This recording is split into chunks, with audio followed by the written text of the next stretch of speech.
Sa panunood ng PBA, pinili ng ilang Pinoy na i-celebrate ang Pasko kahapon. Namigay pa nga dyan ng free t-shirt at ticket sa Metro Manila Film Festival na The Kingdom. Para bigyan ng mukha ang balita, Mobile Journal, Denise Valdez Sancho. Iba ang Pasko kapag may kasama pang PBA action.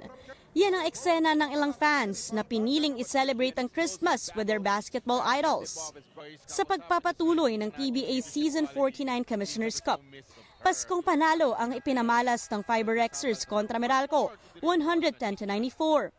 Some PBA fans have chosen to celebrate their Christmas inside the Big Dome for the PBA Season 49 Commissioner's Cup.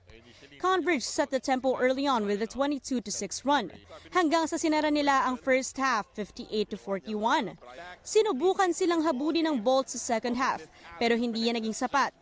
Bumida para sa Fiberxers si Jordan Heading, scoring 30 points alongside 8 assists and 6 rebounds. I think just the additional time that we've spent together, we've been able to, just develop our chemistry a little bit more.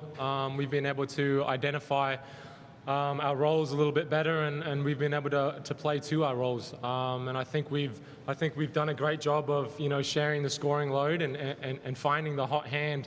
And I think that's what makes us difficult to guard, is you don't really know who that's going to be each and every night.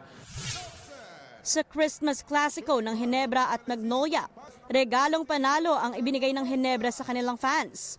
Panalo sila kontra Magnolia, 95-92.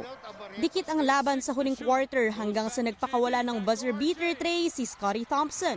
To the corner with Scotty! As usual! Thompson for the win! Sa post-game press conference, kinilala ni head coach Tim Coe ng efforts ni Scotty.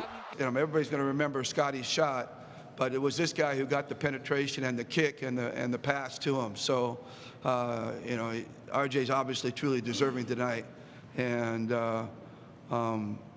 just the aura of Ginebra of never say die. We don't represent it as much as the old Jaworski days, but we still feel it, and we still talk about it, and it's still part of our culture. So tonight we lived up to Sonny Jaworski and his crew. Mobile Journal, Denise Valdez Sancho po, hatid ang mukha ng balita.